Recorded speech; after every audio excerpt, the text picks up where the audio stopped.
Hi, I'm Pete Fairley, the manager of digital media and communications with the Pro Football Hall of Fame. I'm here with Hall of Famer Jack Butler, who's in town visiting the Hall of Fame with his family, preparing for his August 4th enshrinement. Today you walk through the front doors. You've done that before. You've never done it as a Hall of Famer. What did it feel like walking into the Hall of Fame today as a member of this institution? Well, let's start off right. I'm not in it yet. I won't be in it until August. But I feel very privileged, you know, and nobody can judge. I can't judge myself, and I don't think anybody can really judge themselves. And for me to say I deserve to be here, I should be here, that's a bunch of nonsense. You know, I'm here, and I'm glad I'm here, and it doesn't get any better than this. So I mean, it really hasn't really sunk in how it is, but I know it is probably more important to my family and my grandchildren and my own children than it is to me right now. But eventually it'll take hold. Now, you had a reputation as a very hard-hitting defensive back, but your real claim to fame are the interceptions. You had 52 career interceptions. What unique talent did you have that allowed you to do that? Well, like I say, I don't know. I just know that I had to be given some talent somewhere along the line, you know. And I worked at it. I worked hard at it. And I think I had good receiving skills. I was a wide receiver. I always believed I was a wide receiver. And I thought I should have been a wide receiver in the pros. Because I was a believer. I believe I could catch the heck out of the ball. And I could. There's one game in particular where you had more catches than your opponent, the Washington Redskins, any of their receivers. You had more catches than them. That was December 13th, 1953. You were the sixth person in NFL history to intercept 4 passes in a game.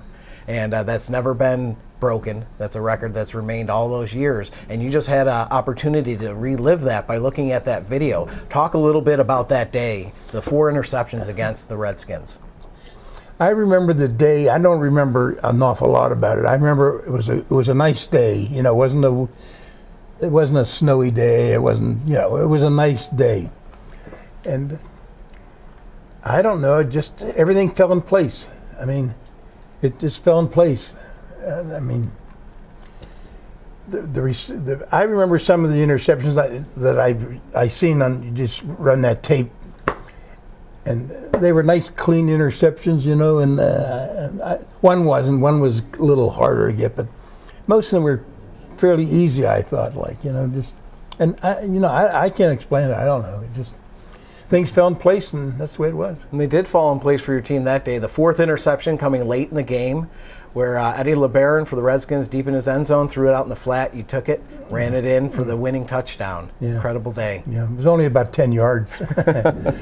Now, we've talked to you today. We've walked you through the Hall of Fame. We've taken you through the archives, and we've been reliving a lot of the history. You've been reliving some of the history with us also, and one of the stories we were not aware of was that you actually received you were honored by the Steelers, and you received a car. In 1959, you're on the cover of that program, and at halftime, they presented you with a car. Tell us that story, because it's a story we weren't aware of. What happened to that car? No, wait a minute now.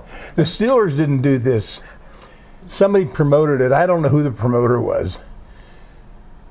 And he sold tickets, and I don't know how they did it. They had a banquet, the whole bit, and charged these people so many dollars, you know, and they brought a car out onto the field, and I had to go out and you hand me the keys to the car and everything, and I'm still playing.